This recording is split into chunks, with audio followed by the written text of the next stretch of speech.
Boa tarde a todos, a todas e a todes. Meu nome é Janderson, eu sou colaborador no Museu Afro-Brasil Emanuel Araújo. Nesse momento eu não apareço em vídeo, né? No lugar do meu rosto está a logomarca do Museu Afro-Brasil Emanuel Araújo,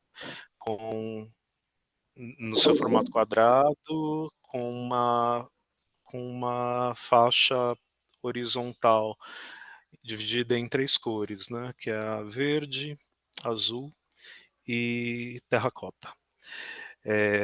Aviso que, mas novamente eu aviso que essa palestra vai ser gravada e disponibilizada posteriormente no YouTube, e peço a colaboração de vocês para que os comentários sejam feitos no microfone, né? Em último caso no chat. A palestra Desafios e Processos da Revisão Catalográfica de Acervos, com MAB Emanuel Araújo, faz parte das ofertas do programa Conexões Museus, que é uma parceria do Museu Afro-Brasil Emanuel Araújo e o Sistema Estadual de Museus de São Paulo, da Secretaria da Cultura, Economia e Indústrias Criativas. Eu vou agora apresentar, né, as duas palestrantes de hoje, que são as minhas colegas de trabalho. Andrea, né, Andrea Andira, ela é a coordenadora do Núcleo de Salvaguarda do Museu Afro-Brasil Emanuel Araújo, é licenciada em Artes Visuais pelo Centro Universitário Belas Artes de São Paulo, bacharel em Biblioteconomia e Ciência da Informação pela Fundação Escola de Sociologia e Política de São Paulo, especialista pelo curso Estudos de Museus de Arte do Museu de Arte Contemporânea da Universidade de São Paulo e mestra em Museologia pelo Programa de Pós-Graduação Interunidades em Museologia, também pela Universidade de São Paulo. Atuou como pesquisador em artes visuais e memória artística, como documentalista de coleções museológicas, como conservador em montagens de exposições e como docente convidada na Fundação Escola de Sociologia e Política de São Paulo. Agora, apresentar a colega Joyce. Joyce Farias de Oliveira é pesquisadora do Museu Afro-Brasil Emanuel Araújo, é doutoranda em História da Arte na linha de pesquisa Arte e Tradição Clássica na Universidade Federal de São Paulo, mestre em História da Arte pela Universidade Federal de São Paulo, graduada em Educação Artística e Artes Plásticas e especialista em Patrimônio Cultural, Memória e Preservação, ambas pela Universidade de Santa Cecília. E entre os temas da sua produção acadêmica, destaca representações do negro nas artes ocidentais e ocidentalizadas, revisões historiográficas de arte afrodiaspórica, a imagem do negro da Idade Moderna, o colecionismo de arte e suas influências nas narrativas de museus, produção artística africana no Brasil e estudos sobre a definição de cânones a partir de perspectivas decoloniais nas artes visuais. Enfim, eu desejo que todos tenham aí uma ótima palestra e fico à disposição. Bem-vindas, meninas.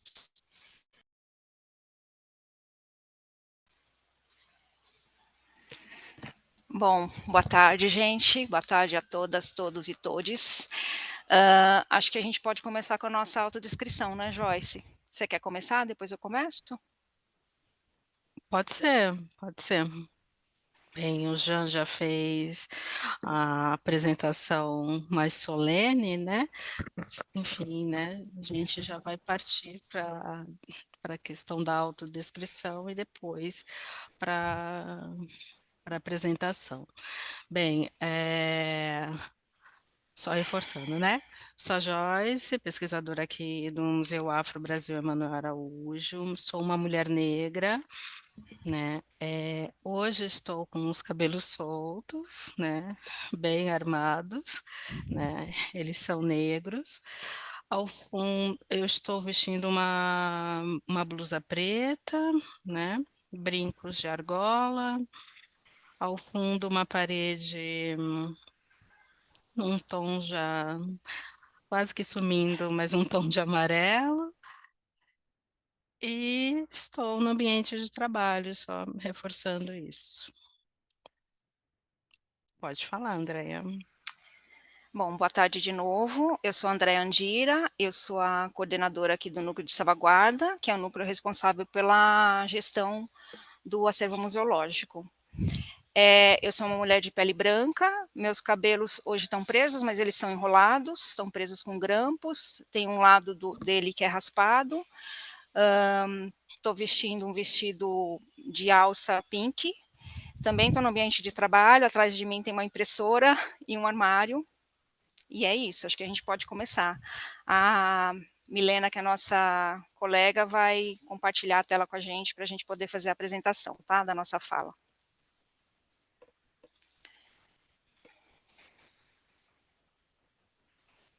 Bom, gente, então é isso, né? O título da nossa conversa de hoje: Desafios e Processos da Revisão Catalográfica de Acervos, UMAB Emanuel Araújo. A ideia, gente, a gente trouxe essa apresentação apenas para ilustrar, né, a nossa conversa, mas a ideia é que seja uma conversa, então a gente não tem falas definidas, minha fala, depois a fala da Joyce, a ideia é que seja uma conversa mesmo e que ao final a gente abra e todos e todas possam ou complementar, ou perguntar, ou enfim, né, conversar com a gente, tá? Eu acho que até porque se trata de um processo, né? O título É, ele acaba dando indícios disso, mas de fato é um processo ainda em construção, né? O que a gente vem compartilhar com vocês é um pouco das decisões, né, diante dos desafios de se pensar numa revisão catalográfica, né, no caso dos acervos da instituição aqui, né? é, Pode falar, e Andréa. acho também, Joyce e todo mundo, né, que está aqui, trazer um pouco dessa nossa responsabilidade, né, enquanto trabalhadoras, né, de um museu público, que é de tornar transparente mesmo nossos Uhum, processos, né? Então a gente já vem fazendo isso, a gente vai falar um pouco disso também, das nossas estratégias de extroversão, e aí não só do acervo, mas a extroversão do próprio processo mesmo, né, que a gente vem enfrentando. uhum. Acho que é isso. Milena, pode passar, por favor, para o primeiro slide? Quer apresentar, Joyce? Eu apresento o nosso programa. A gente, tanto eu como a Joyce, a gente faz parte do programa de gestão de acervos, né? E acho que o mais legal disso tudo, né, agora durante o nosso processo de consolidação de alinhamento dos fluxos de trabalho, foi a gente reconhecer que a gente é uma equipe multidisciplinar, né, com diversas formações. Isso é muito interessante e muito bom, muito rico para a gente. E então o programa de gestão de acervos ele é composto por 4 núcleos aqui do museu. É o núcleo de salvaguarda, que é responsável pela gestão do acervo museológico, como eu disse, a biblioteca, que é responsável pela gestão do acervo bibliográfico, a documentação e arquivo, que é responsável pela gestão do acervo arquivístico, né, o institucional, e a pesquisa, que é responsável pelo desenvolvimento de pesquisas sobre os acervos. Então, no caso da pesquisa, ela acaba mealhando todos esses fluxos, né? Ela acaba sendo um núcleo bem transversal no programa de gestão de acervos e no museu como um todo. Uhum. Eu acho que é importante também ressaltar só um pouco dessa característica, que acho que é comum em outras instituições também, né? E aí eu não estou falando só de instituições de grande porte, mas também aquelas menores, né? De se pensar nessa equipe multidisciplinar, né? Mas tem uma característica que acho que é importante frisar, né? Que quando já se menciona que temos 3 núcleos de trabalho: salvaguarda, biblioteca e documentação e arquivo, né? E assim, mencionando 3 acervos, né? Então, isso também acaba refletindo na composição dessa equipe multidisciplinar, né? A questão da pesquisa, né, que ela é um núcleo que não tem como responsabilidade a gestão, né, de acervo, mas sim intercalar, mediar, criar estratégias, né, é, que acaba sendo diálogos mesmo, né, de possibilidades de desconstruir formas de extroversão desses acervos, né. Então, a princípio, né? A gente está apresentando aqui de uma forma bem bonitinha e tudo mais, né? Mas isso também quer dizer que gera muitas discussões, né? É, Hoje a gente se entende como um programa de gestão de acervos, blá, blá, blá e tal, não sei o quê, mas de pensar que um dos primeiros desafios era exatamente isso, se entender como uma grande equipe, né? Porque, enfim, historicamente na instituição, isso era muito setorizado, né? Então, mas é a partir dessa compreensão que essa setorização ela não funcionava que a gente percebeu as lacunas e equívocos que podem ocorrer a partir do momento que não há um diálogo nesse fluxo de trabalho entre essas equipes responsáveis pelos acervos, seja pela gestão ou pela extroversão dos conteúdos deles, né? Acho que pode passar, né? Pode. Então, Acho que pode falar, não. Andréia. É, Pode falar, Joyce. Tá bom. Enfim, né? Acho que de uma forma assim muito simplificada e objetiva, né? O que que são esses acervos, né? Então, eles estão divididos assim em três, obviamente, acervos, né? Muito específicos, né? Mas que dialogam, né? Que é, né? Aqui a gente colocou no feminino, mas seria o acervo que hoje não é mais coleção, mas o acervo museológico, o acervo arquivístico e o acervo bibliográfico, né? É, Bem, eles têm suas especificidades, mas o que que seria esse diálogo, né? Esse diálogo ele tem a ver justamente com a própria história da instituição, né? Como ela começou, de quando ela foi fundada, qual foi o primeiro acervo, e que a partir desse acervo, né, como foi se desenvolvendo os outros acervos, né? Isso basicamente, o que eu estou falando é que o museu, ele começa com um acervo museológico, né?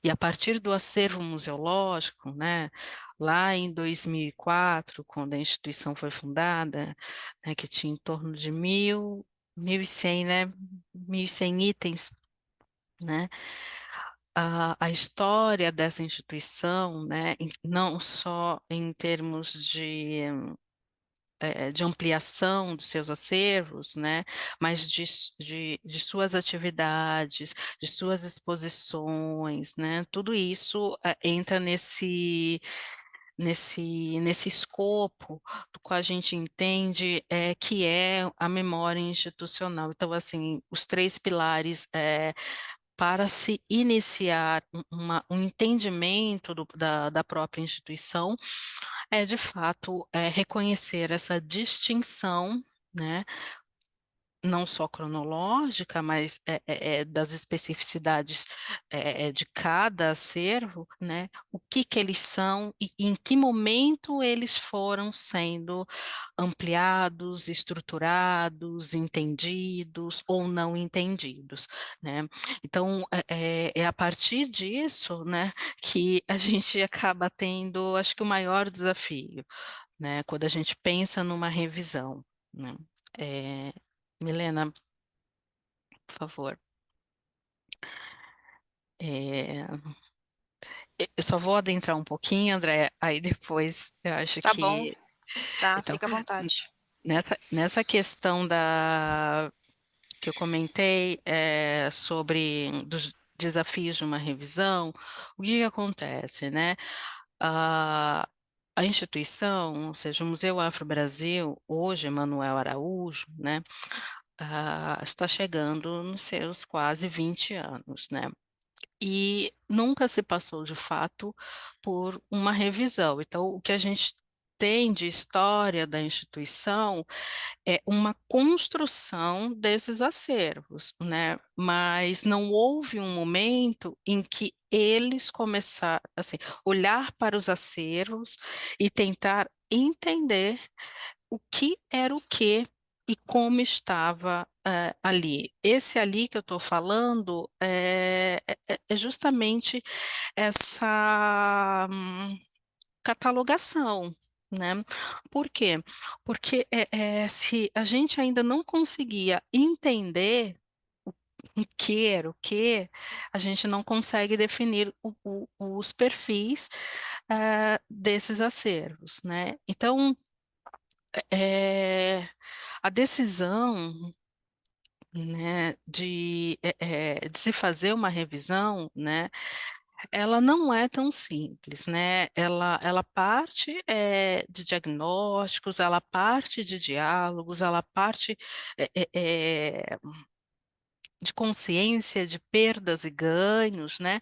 Se tratando assim, se eu mencionei que é um museu que tem quase 20 anos, né, tem que se considerar que esse percurso, né, criou marcas. Né, criou marcas nesse cenário cultural, artístico, histórico, né? Então, assim, fazer a revisão de determinados itens que o próprio museu promoveu uma circulação no sentido assim, de ir para outras exposições para além daqui, né? E aí, assim, só para dar um exemplo muito simples, né? Como que estava o nome daquela obra, como é que estava datada aquela obra, e de repente você descobre numa revisão que estava errado,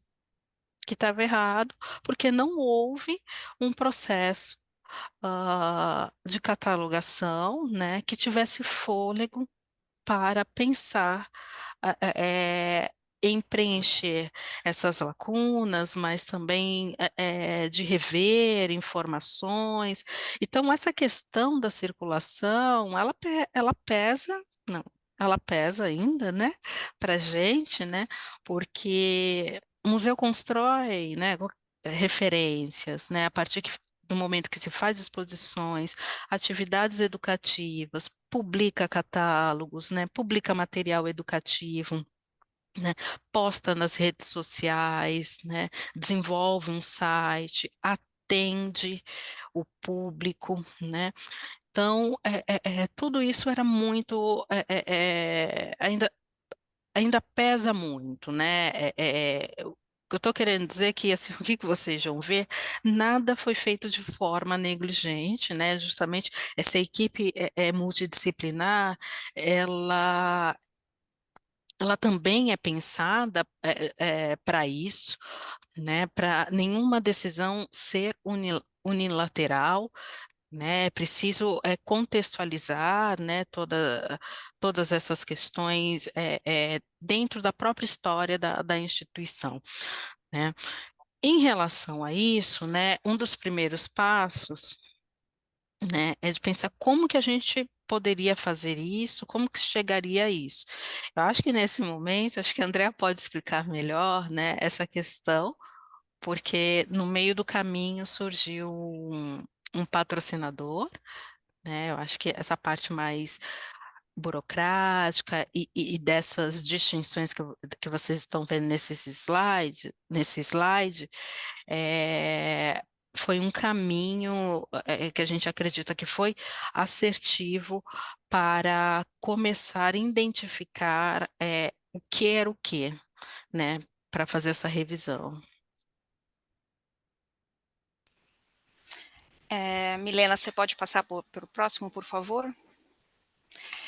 Bom, então, a Joyce já contou um pouquinho, né, dessa nossa angústia interna, né, em relação a essa qualidade das informações, em relação à catalogação desses itens do acervo, e eu acho que junto a isso também tem uma outra questão, né, e aí era uma angústia muito assim, a gente não sabia o tamanho do problema, a gente se deparava com os problemas conforme eles iam aparecendo, mas esse diagnóstico do tamanho do problema nós não tínhamos.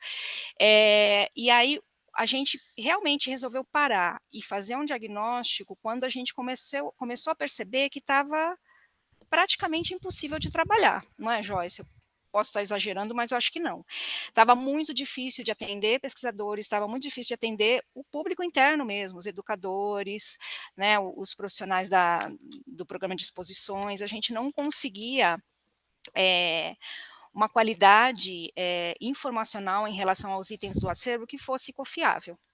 Então, concomitante a isso, desde 2021, nós já vínhamos enfrentando um processo de inventário um tanto quanto robusto desses itens do acervo, né?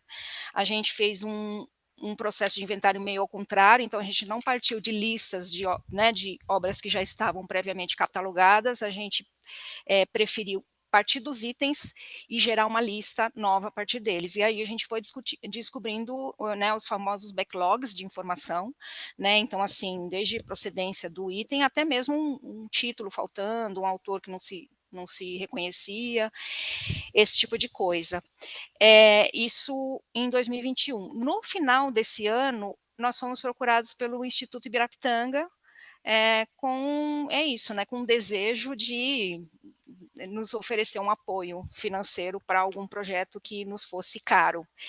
E naquele momento a gente já vinha também conversando internamente sobre a criação de um centro de referência aqui para o Museu Afro Brasil. Então, foi, na verdade, um alinhamento de tudo isso, né? Essa necessidade de se voltar para o acervo e organizar melhor essa catalogação, né? Criar um centro de referências e no meio de tudo isso a gente descobriu que a gente não conseguiria fazer isso, fazer uma revisão, né, catalográfica, em cima da base de dados que a gente vinha trabalhando, que é o Sofia Acervos. Então, a gente resolveu realmente dar alguns passos atrás, fazer um trabalho um pouco maior de diagnóstico não só do acervo, esse já vinha sendo feito através do inventário, né, mas também dessa nossa, enfim, qual era o tamanho da nossa maturidade digital para a gente poder escolher uma base de dados, né? Aí só explicando para vocês que o Sofia Acervo a gente já vinha bastante insatisfeito com ele, porque ele é uma base de dados que considerada já bastante obsoleta, né? Ela foi um pouco mal estruturada internamente, né? Para poder fazer a gestão do acervo, e também nós começamos a nos deparar com um problema muito sério de suporte técnico. Então, é uma base paga, né? A gente pagava por ela, mas a gente não estava conseguindo ter o retorno que se esperava. E aí a gente começou, então, com uma série de estudos mesmo a respeito das bases de dados que são disponíveis, né, que são utilizadas por outros museus. Então, a gente falou com profissionais de outros museus, com colegas, pares, né? Falamos com alguns consultores que ajudaram a gente, que são especializados em sistemas de base de dados, de acervos. E no final de tudo isso, a gente optou por, então, o sistema Tainacan, que é uma base de dados aberta e gratuita, e iniciamos então um processo de desenho, né, do que a gente gostaria que fosse então esse sistema de catalogação. Então, aqui nesse slide a gente traz um pouco disso, sabe? Como a gente fez um mapeamento dos metadados que a gente tinha na base antiga, né? Construção de vocabulários controlados, o desenvolvimento do Tainacan e concomitante a isso, a digitalização dos itens, porque também era algo que a gente não tinha, nós não tínhamos uma base de imagens em alta, ou pelo menos numa definição que fosse boa para a gente utilizar, não só em projetos de publicação, mas mesmo para um laudo, sabe? Pesquisa, Pesquisa no modo geral. Se eu precisasse fazer pesquisa. um laudo e recuperar a imagem da obra, de como ela estava 2 anos atrás, a gente não tinha. Então, realmente, para reconhecimento mesmo do objeto enquanto imagem, nós não tínhamos. Então, esse aporte do Instituto Ibirapitanga, ele nos apoiou para essa implantação, esse desenvolvimento do Tainacan, a digitalização das obras, que eu posso falar mais à frente, mas enfim, a gente conseguiu com esse recurso montar um estúdio fotográfico, treinar a equipe interna, porque também a gente não queria ficar refém de um recurso que um dia ia acabar e a gente contratar fotógrafos para uma quantidade de item X, e aí quando o dinheiro acabasse a gente teria que também paralisar o projeto no meio do caminho. Então a gente treinou uma equipe interna para continuar fazendo a digitalização depois que a gente utilizasse o recurso e conseguisse dar aí esse pontapé inicial, que foi o número exato, 1.000 itens. A gente tem até o final agora de 2023 para colocar 1.000 itens no ar. E estamos indo bem, espero, né? Eu acho que todo mundo concorda comigo. Então é isso. Em dezembro de 2022 a gente fez o lançamento oficial do CPPR, que a gente entende que ele ainda funciona como um sistema de informação muito mais virtual, né, Joyce? Apesar da gente ter também atendimentos presenciais, mas ele funciona, a gente consegue atender de uma maneira virtual, praticamente 90% dos atendimentos é feito assim, e daqui para frente a gente continua tocando esse projeto, que é a digitalização, e ela é concomitante. Então, primeiro, a listagem daquele lote definido para ser digitalizado, ele passa pelo núcleo de pesquisa para passar por essa revisão catalográfica, né? Vai para a digitalização e a equipe de documentação já faz já complementa então com esses dados revisados no novo sistema. Não sei se eu falei tudo, pode complementar, Joyce. Eu só ia fazer algumas complementações, né? Então, gente, o Instituto Ibirapitanga, né, é um instituto que, assim, acho que é importante a gente ressaltar isso, né? Bem, a- esse projeto de uma revisão catalográfica que envolve um acervo, né, foi o primeiro projeto que o Instituto Ibirapitanga assim, comprou a ideia com a gente, né? Então, assim, é uma experiência até nova também para eles, né? Mas uma coisa que não é nova para eles, né? E a gente entende da importância do interesse em relação a essa instituição, né, o museu, né, é que o Ibirapitanga, ele possui uma linha de atuação para projetos, né, que é de equidade racial, né, algo muito bem estruturado nesse patrocinador. E isso é de suma importância de se pensar que todo esse processo de uma revisão, tem, é, ele tem um objetivo muito focal, né, que é o acesso, né? A revisão, obviamente, ela passa por por uma série de desafios em relação ao próprio discurso da instituição, né? Que a gente sempre fala, né? Que há erros, há equívocos, né? Que não se esperava que o Museu Afro-Brasil Emanuel Araújo pudesse cometer, né? Mas isso é um problema, acho que maior, isso é um problema de referências, né? Eu estou falando assim de como se informa uma obra, né? O termo, a classificação, e aí a gente entra num campo, hum, não vou falar que é muito debatido, mas pelo menos um campo ainda com com muitos embates, né, no sentido de você pensar qual é a autoridade de uma instituição para definir o que é arte ou não, o que tem valor ou não, né? Por que que eu estou mencionando isso? Porque tudo isso ressoa na forma que a instituição informa título, autoria, data, local de produção, classificação, tudo isso que está sendo mostrado aqui, né? Mas isso não vou me estender tanto para a Andrea falar, mas tem uma outra coisinha que eu gostaria de mencionar, que eu acho que é um desafio é, é, um desafio que é do dia a dia, da rotina mesmo dessa equipe, que não é só dessa questão da revisão, mas desses registros dessas obras, né, desses itens, né, num slide, dois slides anteriores, Milena, por favor,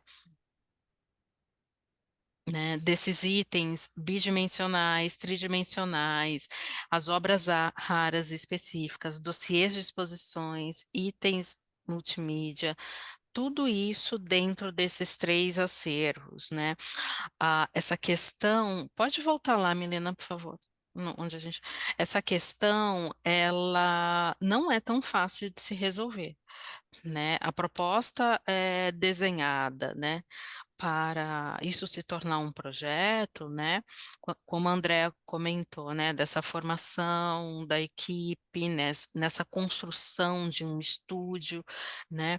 Isso também é uma questão de acesso, quando a gente pensa no resultado, né? Como que você apresenta um item bidimensional que é totalmente diferente de um item tridimensional, né? Estou falando isso porque quando a Andrea menciona sobre essa questão do registro, né, até mesmo para nós, enquanto equipe interna, né, conseguir ter informações através de uma imagem, o quanto isso estava limitado, né? É, e isso limita de uma tal maneira a ponto da gente não conseguir enxergar, né, e trazer a informação correta da assinatura de um artista, eh, vai, de uma escultura que recebeu pintura e ao olho nu não se percebia. Então, tudo isso faz parte desse caldo maior que é uma revisão, né? Inclui uma série de questões, né? E principalmente uma delas, né? Que é esse cuidado, né, em um esforço que a gente tenta, dialogando também com outros profissionais de outras instituições, né, é de se pensar de uma maneira, não digo correta, mas assim, mais digna, de informar cada item, né, porque no meio disso, independente da instituição a qual nós representamos, né, problemas sobre termos racistas tem tudo quanto é lugar e de todas as formas possíveis, sobretudo nas referências bibliográficas, né, muito utilizadas e de que se muito se valeram da divulgação e promoção de muitos dos itens que tem nessa instituição, né? Acho que era só isso, só fazer essa complementação, André. Eu acho que essa parte da questão da seleção, acho que isso. Ok, tá. Então, gente, eu peguei em algum momento a Joyce comentou sobre esses problemas realmente, né, de informação. Eu vou dar um exemplo, né, acho que o metadado sobre o qual a gente mais se debruçou, né, e se debruça durante esse processo de revisão é o metadado campo, né, classificação. Então, né, por exemplo, se um pesquisador chega para a gente hoje e pergunta quantas esculturas o acervo museológico do Museu Afro-Brasil tem, nós não conseguimos responder, porque existem esculturas que estão classificadas em outra tipologia. É nesse sentido, sabe? Então é um problema realmente de ordem de acesso, né? Nós não conseguimos oferecer esse acesso. Então, voltando aqui, né? Como eu disse, a gente tem feito esse trabalho, né? Levado esse trabalho de revisão por lotes, porque a gente não dá conta de pegar o acervo na sua integralidade. Nós estamos falando em torno de 8.000 itens hoje, né? 5.500 mais ou menos que são acervo do museu mesmo, e desculpa, e 2.700 que são itens em comodato. Então a gente percebeu que teríamos fôlego se a gente fizesse por lotes. Então, por lotes, quais são os critérios que a gente foi para selecionar esses lotes? Primeiro, uma diversidade de tipologias abrangente. Então, o primeiro lote, que foi um lote bem vasto, a gente procurou colocar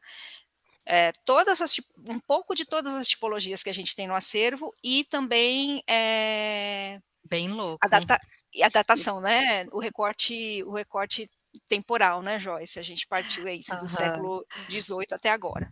E recentemente a gente descobriu que a gente tem uma obra do século XVII que nós não sabíamos. A gente achou que era de século XVIII até os dias atuais.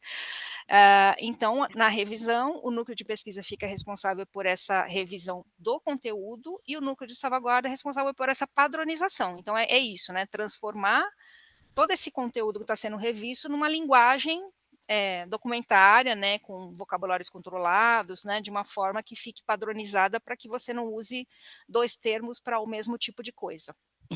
À direita, o exemplo aqui da revisão, né?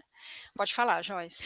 Não, só complementando, até tirando um pouco de sarro dessa questão, né? Porque assim, esses primeiros lotes a gente estava se autodesafiando, porque você vai do século XVII, coloca até a contemporaneidade, você coloca tudo que você não consegue identificar e que tem problemas, né? É, é até meio sadomasoquista isso, mas é, é, mas era preciso, acho que, fazer com que a gente sentisse, né, o tamanho do problema, né? Isso. O tamanho do problema, porque é isso. Você tem primeiro, né, um momento um primeiro momento de muita angústia. E depois você consegue, enquanto equipe mesmo, né, em equipe maior, estou falando dos núcleos envolvidos, redirecionar melhor esse diálogo, sabe? Ainda mais reforçando novamente, a gente está falando de uma equipe que tem esse caráter multidisciplinar, né? E é óbvio que o diálogo ele tinha que ocorrer, né? Porque por que que está datando dessa forma, indicando tal coisa? Por que que as dimensões, por exemplo, né? A pesquisa não conseguia entender, só um exemplo, André, a pesquisa não conseguia entender por que nas dimensões, né, de uma obra como essa daqui, bidimensional tem três dimensões, né? E isso era, na verdade, uma questão muito pontual, né, em termos de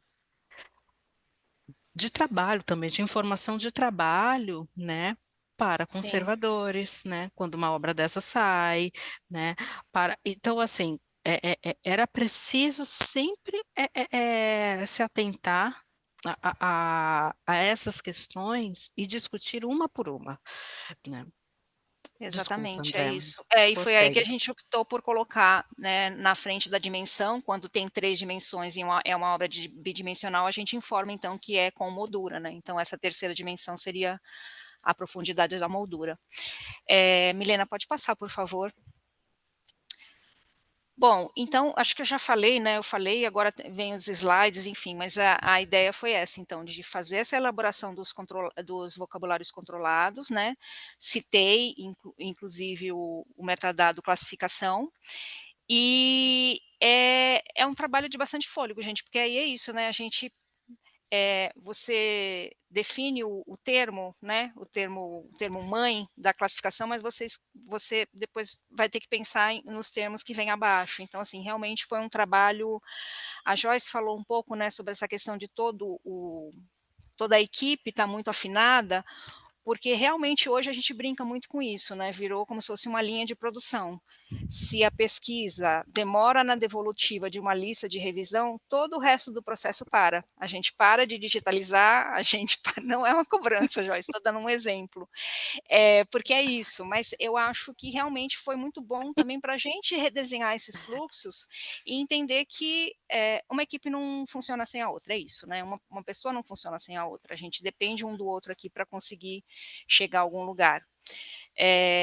Então, só em relação, eu gostaria de ser um pouco bem breve aqui nesse pedaço, porque a gente está, na verdade, com muita vontade de mostrar para vocês os resultados, os primeiros resultados desse processo, gente, que está mais para o final, mas estamos caminhando, tá? Então, a digitalização envolveu uma consultoria com especialista em digitalização, esse treinamento, né? O Lightroom é um sistema de gestão das imagens que são geradas, e são muitas imagens, inclusive a gente precisou prever também espaço para armazenagem, né, dessa quantidade. Para vocês terem uma ideia, em relação aos itens tridimensionais, a gente optou por fazer no mínimo 6 imagens, né, uma de cada lado, né, e uma da face superior e uma da base, da face inferior. Tudo isso também gerou uma outra demanda, que foi uma consolidação de um manual, justamente um manual de nomeação de imagens e um manual mesmo de catalogação, para a gente não se perder no meio desse processo, né? E essa inserção dos metadados nas imagens, porque o Lightroom, e aí alguém me corrija se eu tiver deixando algum elemento importante de lado. Ele ele colabora para que a gente faça essa gestão, essa nomeação das imagens, e ele já permite que essas imagens a gente possa colocá-las no ar. É isso, né? Isso, a gente coloca a palavra-chave. Isso, a gente coloca palavras-chave dentro dessa imagem e ela pode ser pesquisada no Google, ou seja, a gente não depende só do acervo online, ou seja, do site do museu, para que essas imagens sejam recuperadas. Então, de acordo, a gente também tomou muito cuidado para colocar palavras-chave que realmente fossem importantes para né, os mais tipos de público que a gente tem. Pode passar, por favor, Milena. Então, é isso. Quando a gente publicou no Tainacan, a gente já tinha os dados padronizados e as imagens renomeadas e com metadados. Ou seja, o Tainacan é o estágio final. Está no Tainacan, ela já está revisada, renomeada, está pronta, né? A gente tem hoje em torno de mais de 500 itens, né, gente? Ou eu estou enganada, um pouco mais. 506. Estão soprando no meu ouvido, gente. E aí, algumas outras estratégias de difusão, né, que são essa divulgação nas redes sociais, né, a gente elaborou também um calendário de posts semanais para a gente mostrar os bastidores desse trabalho, né, e também falar já também anunciar algumas características de itens do acervo, né, como os artistas, as obras, né, e alguns recursos do próprio acervo online, né. Como desafios, a gente tem agora a elaboração da política de direitos autorais e uma política de preservação digital, né? Não tem como não passar por isso, inclusive, acho que eu esqueci de falar, nesses primeiros lotes, a gente está optando por itens que já estão em domínio público ou que o museu já detém esses direitos, porque senão seria um outro desafio, né, no meio desse conjunto de ações que a gente está fazendo, né, coordenadas. Então, a gente optou por isso, e agora a gente está correndo atrás, então, desses direitos, tal, e da construção dessa política. Pode passar, por favor, Milena. Se eu estiver muito confusa, depois vocês me perguntem, tá, gente, na hora do bate-papo. Aqui a gente vai passar muito rapidamente, né, só para vocês poderem visualizar um pouco como é a cara do formato do nosso acervo online. Lembrando, gente, que para a gente disponibilizar, né, tornar o acervo do Museu Afro acessível, a gente optou por um número pequeno de metadados, de campos disponíveis, porque se a gente fosse se debruçar agora em uma revisão muito, muito aprofundada, ou seja, outros dados, procedência, contexto da criação da obra, nós não teríamos braço, a gente não tem recursos humanos para fazer isso internamente, e esse processo de extroversão, né, de publicação no acervo online, ele estaria muito moroso. Provavelmente a gente estaria em 10 obras ainda no acervo online. Então a gente optou por um conjunto de campos, menos campos, né, mas uma extroversão maior. E aí a próxima etapa dessa revisão será então a gente se voltar para esses outros conjuntos de informação, né, Eu é uma acho, outra etapa de catalogação. desculpa, André, eu acho Pode que falar. também, só complementando, que essa questão que possa parecer uma simplificação, né?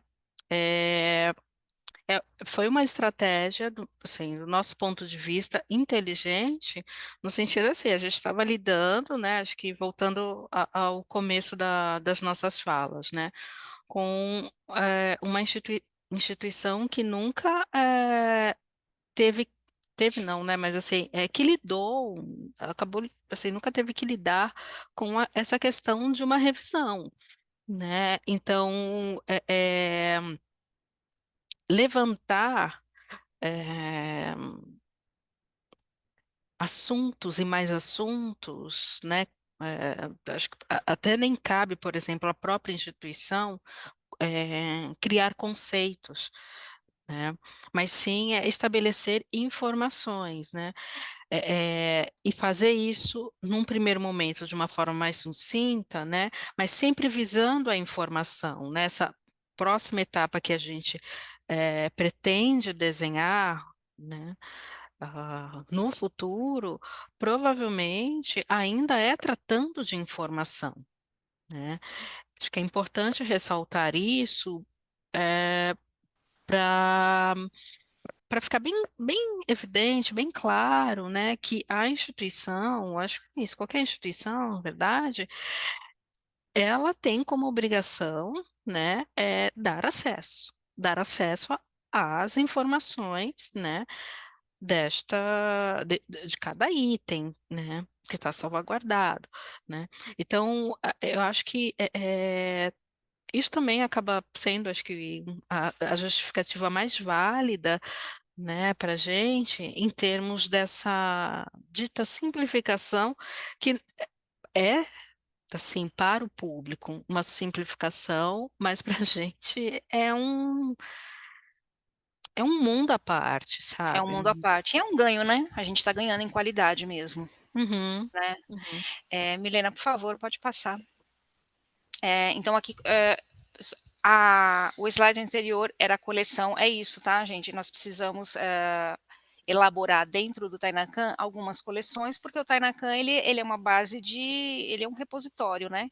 Ele não, ele tá sendo desenvolvido para se tornar, possivelmente, a gente espera que sim, um sistema de gestão de coleções, mas ele não nasceu para isso. Então a gente desenhou uma gestão própria. Então a gente criou algumas coleções dentro da coleção maior que é o Tainacan, né? Então a primeira é a coleção acervo, a segunda que é a próxima, Milena, por favor, coleção pessoas, né? Então aqui a gente tem os dados, né? Os principais dados né? Nesse caso é um autor, mas poderia ser um curador, poderia ser, enfim, qualquer pessoa que estivesse relacionada com essa obra, né? Depois esse número vai aumentar, né? As pessoas que estão envolvidas, por exemplo, num processo de empréstimo, elas podem estar com o nome delas catalogado aqui nessa coleção. Pode passar, por favor. Esse é o layout do nosso acervo online. Ele ainda é assim, né, uma grande colagem.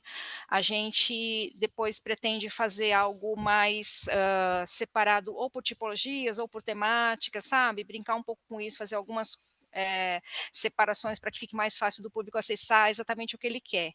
A gente está formulando um site novo, ele vai ser lançado, e aí isso vai ser possível nessa plataforma nova. Nessa antiga, não é viável, então por enquanto a gente está com ele assim. Pode passar, Milena, por favor.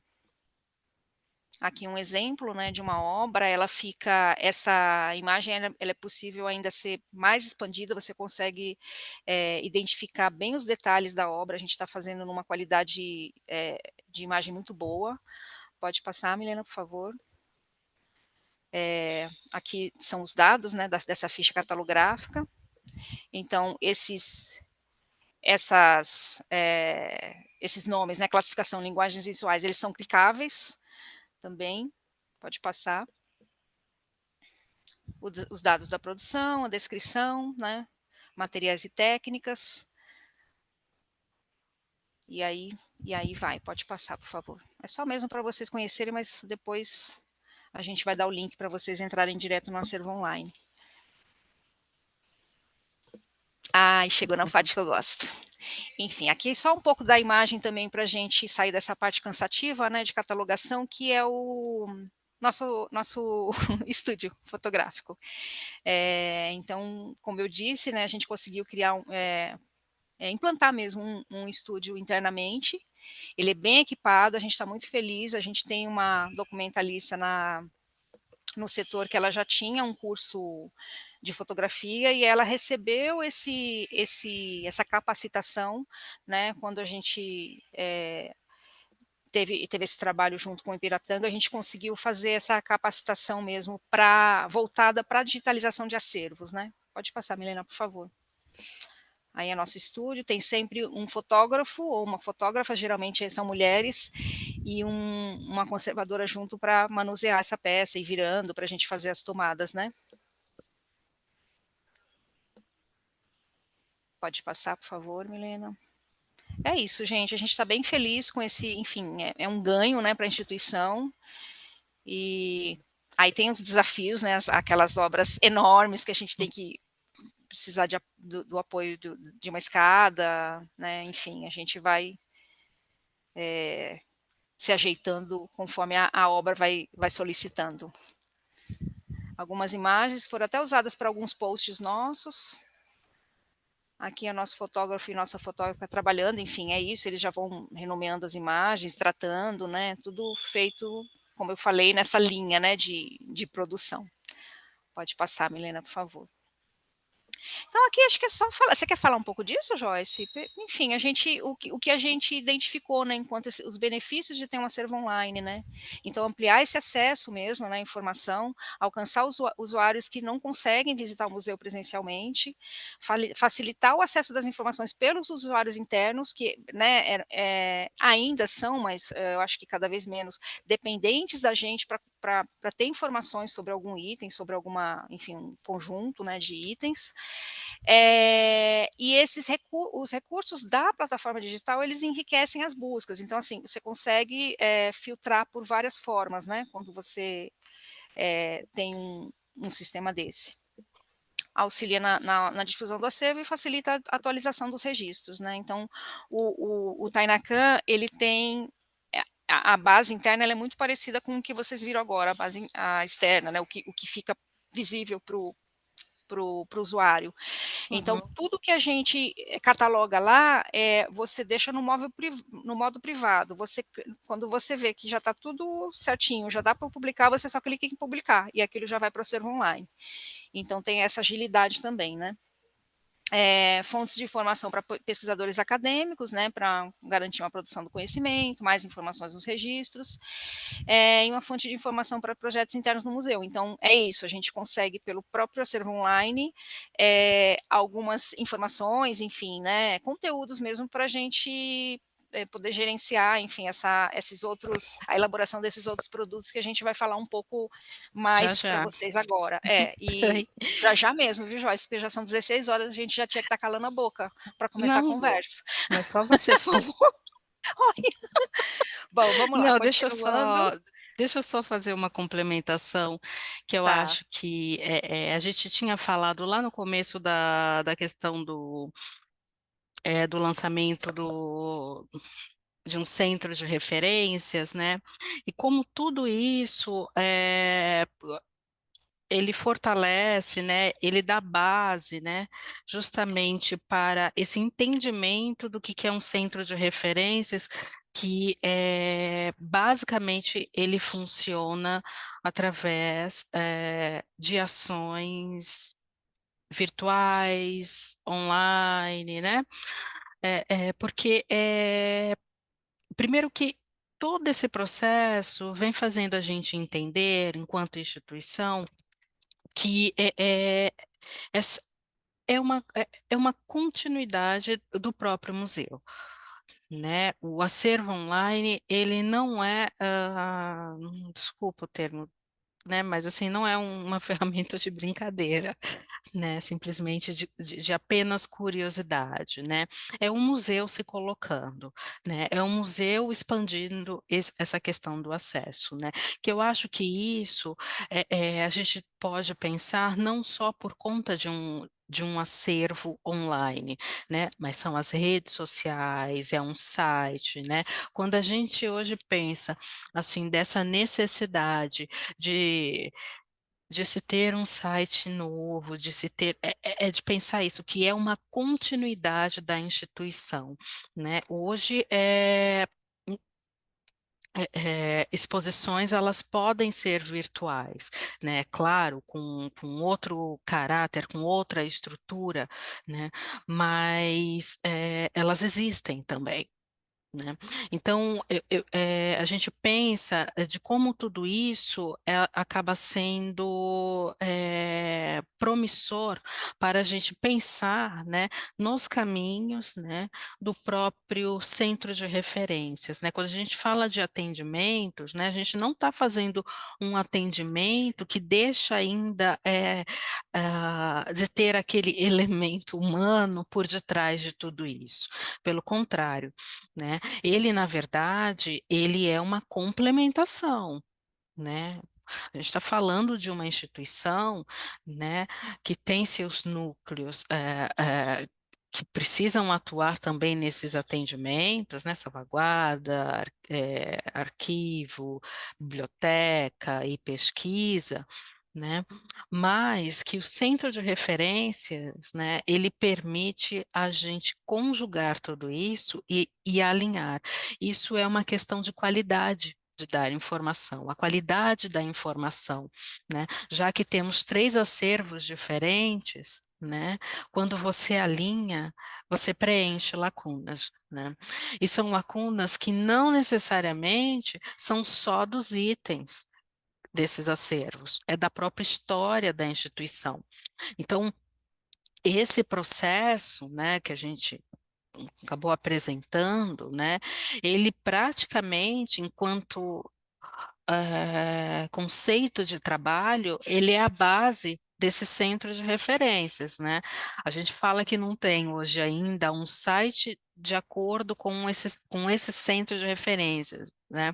Mas ele funciona, ele existe, existe um formulário de um atendimento, isso só foi possível a partir desse diálogo, a partir dessas questões, olha, isso funciona de um jeito, para um, para outro não. É a partir dessa construção, por conta de uma revisão catalográfica, né, que a gente consegue, aí estou falando por toda a equipe envolvida, atender melhor. Atender melhor porque a gente vem aprendendo mais sobre o trabalho dessa revisão, né? O quão impactante é para a própria história da instituição. Acho que era só isso, acho que agora a gente pode de fato adentrar em alguns desses produtos, né? Resultados, acho que é melhor assim falar, né? Por conta dessa revisão, por conta dessas decisões, né? Uma delas é a websérie Olhares, né? A gente tinha uma questão, né, de extroversão, que é isso, sempre voltada para a questão de dar acesso, de se pensar, de repensar, né, e colocar justamente esses problemas, né, o que que essa revisão mostrou para a gente, né, aí, no caso, a ideia de se manter uma websérie, né, que a cada quadrimestre a gente apresenta um episódio, né? sempre de uma obra que já passou, né? Uma obra, um item, gente, desculpa, é que eu acabo falando muito obra, né?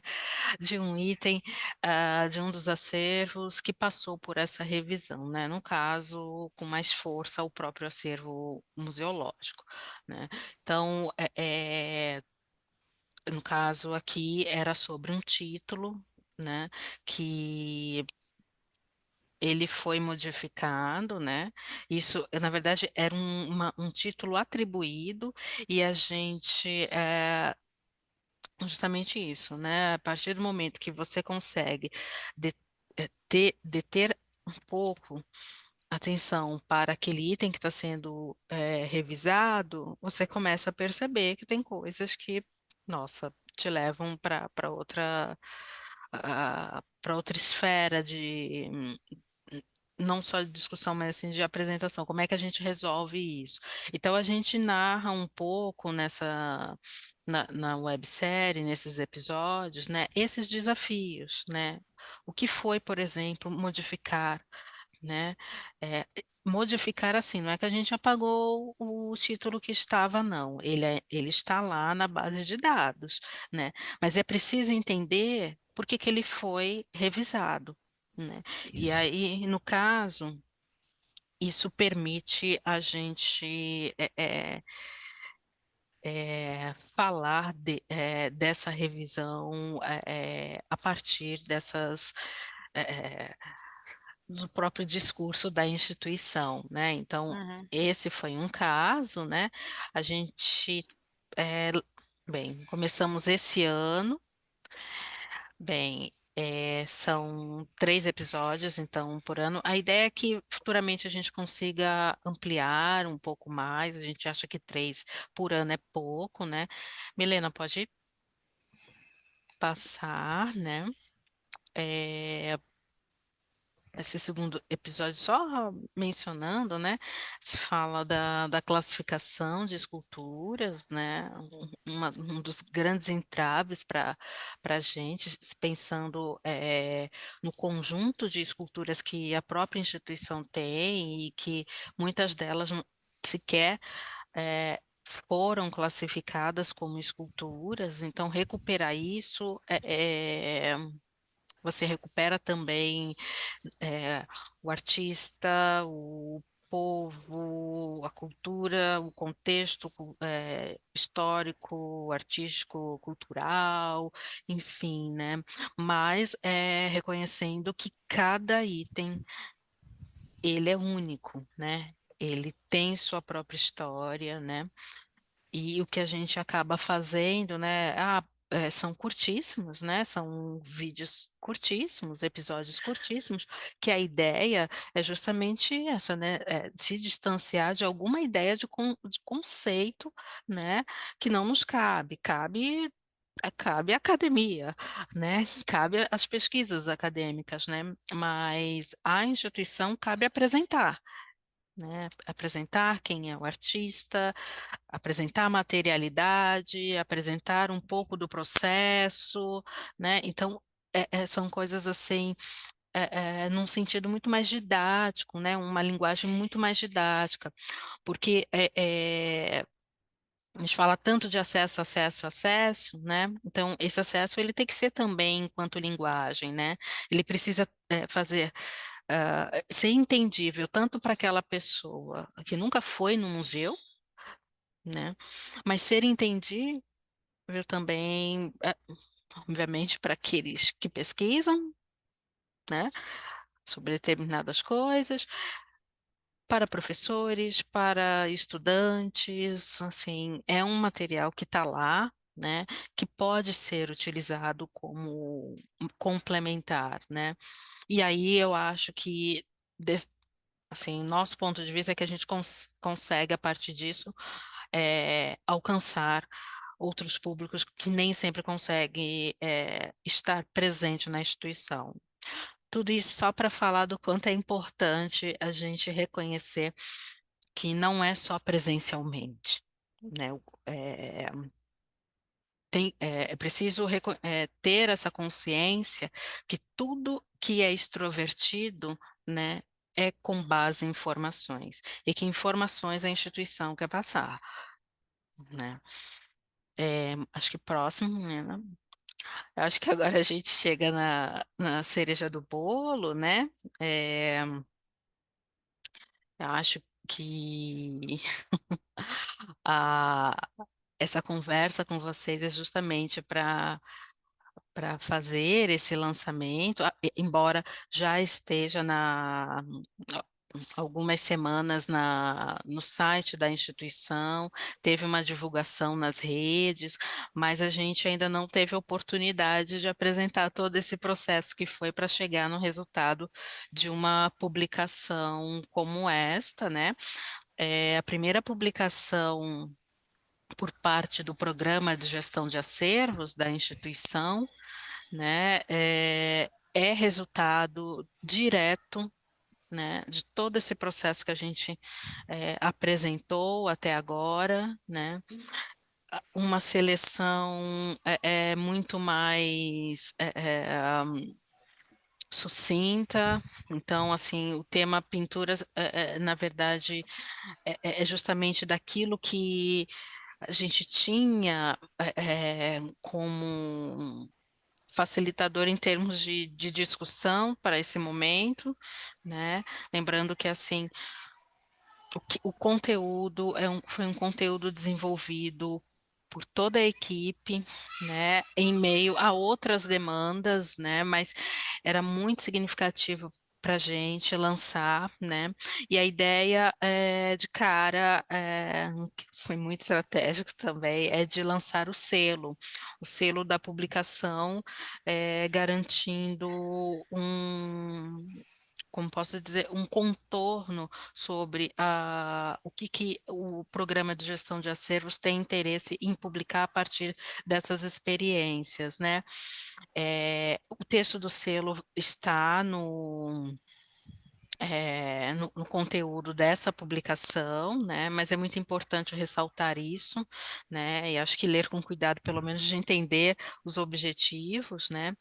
E, assim, a estrutura da publicação, ela é totalmente baseada em tudo isso que a Andrea acabou apontando eh, com mais detalhes, né, da estruturação do que foi a revisão catalográfica, né? Então, os tais metadados, né? Que a gente chama também de campos, né? Ele está assim apresentado, né? E é isso, né? A gente explica, né? Cada capítulo é um metadado explicado, né?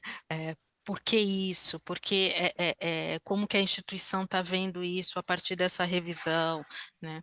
Milena está mostrando um pouquinho do sumário, só para entender isso que eu estou falando, dos capítulos. É isso aqui, ó. Classificação, gêneros, autoria. É claro que, por exemplo, a questão de gêneros, né? A gente está falando a partir do que essa seleção. A gente está falando de pinturas, né? Então, o que que são os gêneros na pintura, né? A questão tão politizada da autoria, né? De como aquela autoria é reconhecida, aquela autoria que não é reconhecida, aquela autoria que ela vem é apresentada de outra forma, que não é, por exemplo, um cânone eurocêntrico, né? Então, até porque é a partir dos próprios itens do museu, né? É, basicamente, acho que é isso, né? Milena pode correr só um pouquinho. Então, título, datações, materialidades, né? Então, tudo que a gente acabou discutindo, né, nessa revisão e vem discutindo, a gente explora nesses capítulos, né? Quer falar alguma coisa, Andréia? Só que eu tô achando ela linda de novo, né? Que eu não olhei hoje ainda. A gente está muito feliz com essa publicação, gente. Realmente é importante a gente reparar, sabe, como um trabalho compartilhado, participativo, ele dá certo, porque a gente fez isso num tempo muito curto. É, E ela ficou, assim, e esse caráter didático, né, que ela traz, eu acho que isso que é importante, né, ela é acessível para qualquer tipo de público, né, são textos fáceis, né, isso. e, enfim, a gente teve todo esse cuidado. E só uma coisa, né? As referências bibliográficas que são atualizadas, né, são indícios de que a gente também precisa eh, complementar o acervo bibliográfico, mas também, para além disso, é que esse material, né, a partir do momento que ele é elaborado, ele existe, ele é material desse centro de referências, assim como também a websérie, né, assim como também os resultados referente a tudo que a gente acabou desenhando, né, dentro desse escopo de uma revisão, né, aproximando instituições, e se aproximar instituições tem a ver com parcerias, né, uma coisa que a gente acabou não mencionando, as parcerias de pesquisa acabaram sendo muito mais frutíferas a partir do momento que você consegue, enquanto instituição, informar melhor, dar acesso assim, de uma forma mais fluida, né? Parcerias que não necessariamente de instituições que estão no mesmo estado que o Museu Afro-Brasil Emanuel Araújo, né? Então, voltando para essa questão, né, do museu pensar esse presencial, mas esse virtual também como uma ampliação de suas atuações.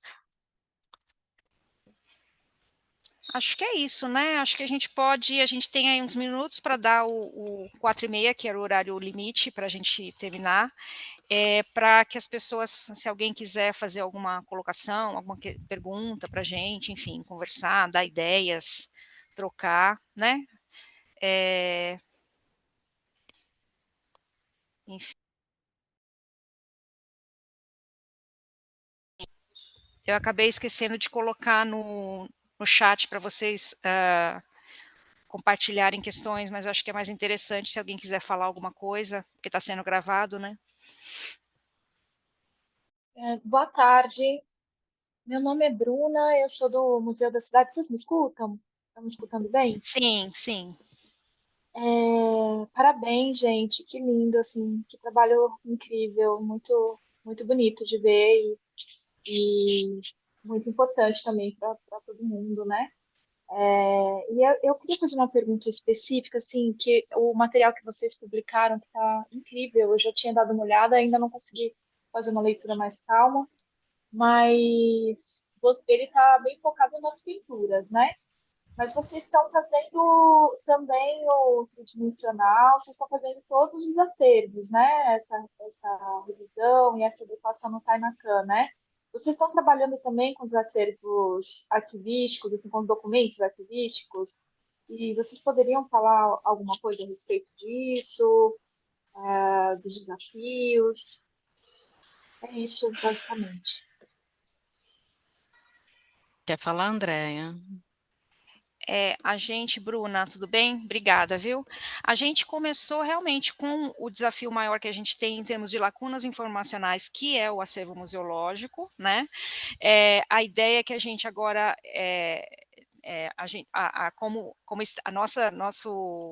nossa estratégia é que a gente tenha outras publicações, que isso vire uma série de publicações, então a gente pretende trabalhar outra tipologia na próxima publicação, talvez gravura, a gente ainda não sabe.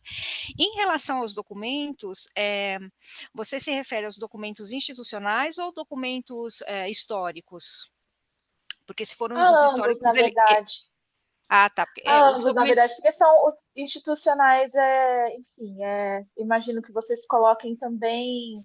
Eu não sei como que vocês colocam a documentação, por exemplo, de boneco de exposição. Vocês colocam como institucional ou vocês Isso, consideram que é histórico? como Ah, tá. institucional, isso. A ideia é que a gente coloque disponível no acervo online, por exemplo, os dossiês de exposição. A gente vai fazer em formato dossiê. É, Isso já e está a, sendo legal. preparado, planejado para a gente extroverter também Uhum. esse conjunto documental. Pode falar, Joyce. E de como isso também perpassa as próprias estratégias de ações do centro de referências, né? A gente não adentrou muito nisso, até porque não seria o foco, né?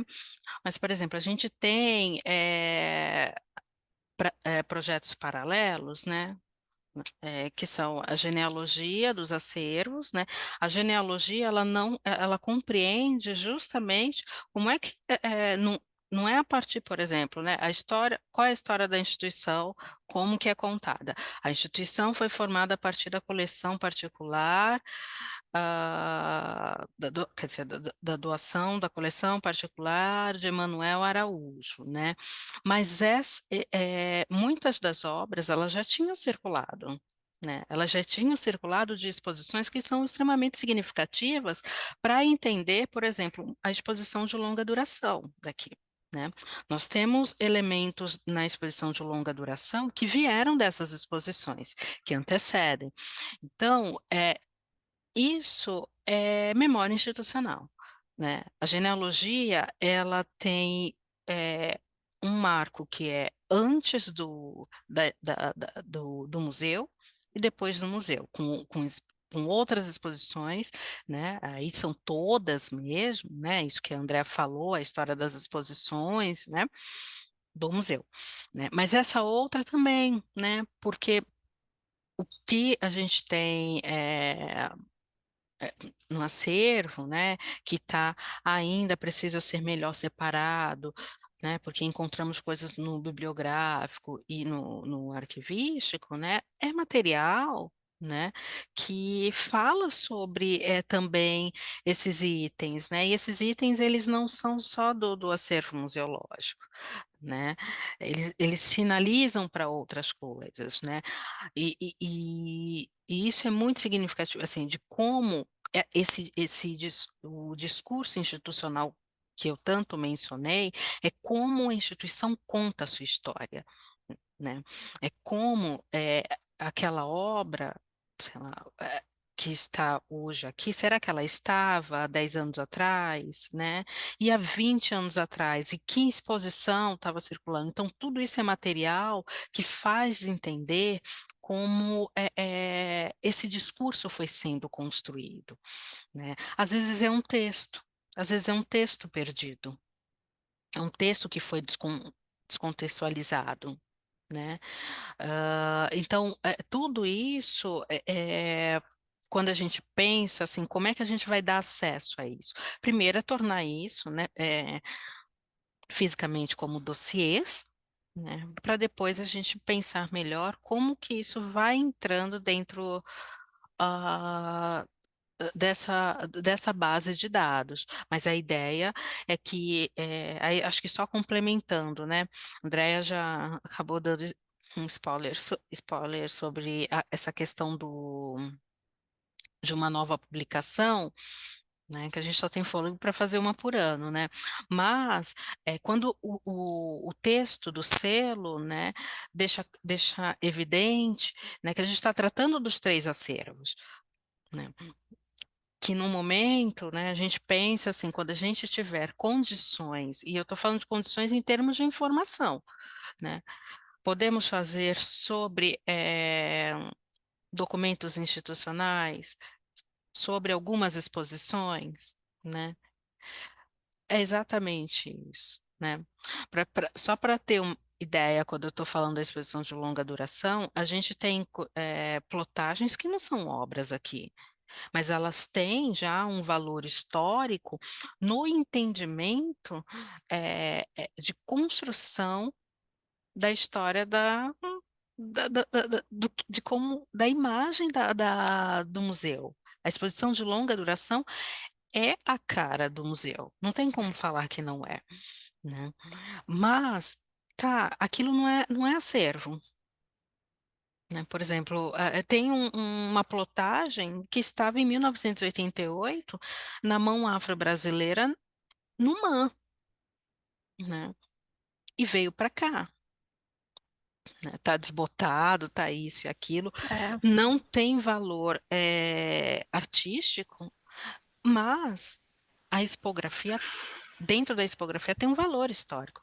Quando é uma você referência, né? exatamente, conforme. Então, é exatamente isso. As ações de um centro de referências, né, que tem como base, né, não é essa preocupação, mas acho que esse compromisso com o acesso, ele permite isso, né? Ele permite dar acesso a isso, contextualizar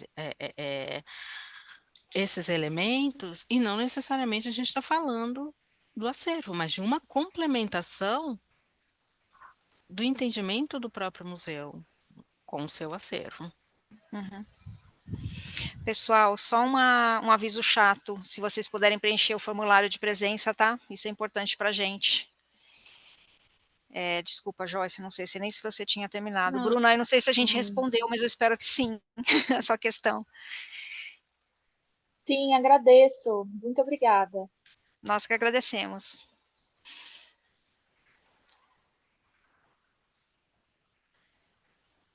Acho que é isso, né, gente? A gente pode ir caminhando para o final. Mais alguém quer falar? Última chance. André, Quer acho que encerrar, Joyce? agradecer a É, Milena também, que ficou aí passando o slide, sim. e eu esqueci de mencionar ela no início Isso, do gente, a trabalho. Milena Obrigado, viu, Catini, tá? Que é nossa documentalista aqui, ela tá com força total nessa revisão, ajudando a gente e ainda ajuda nas apresentações. Obrigada, Milena. Podemos encerrar então, né, gente? Quer fazer Uhum. a fala final, Jean, Joyce? Acho que o Jean, né? Ele é, Poderia, poderia ser vocês, mas eu faço. Bom, em nome do Museu Afro-Brasil Manuel Araújo e da equipe do Programa de Gestão de Acervos e da equipe do Programa Conexões Museus, eu agradeço a todos, todas e todos os participantes de hoje, e em breve eu vou encaminhar o e-mail com o link para a publicação, uma avaliação também para vocês preencherem e posteriormente o certificado de participação.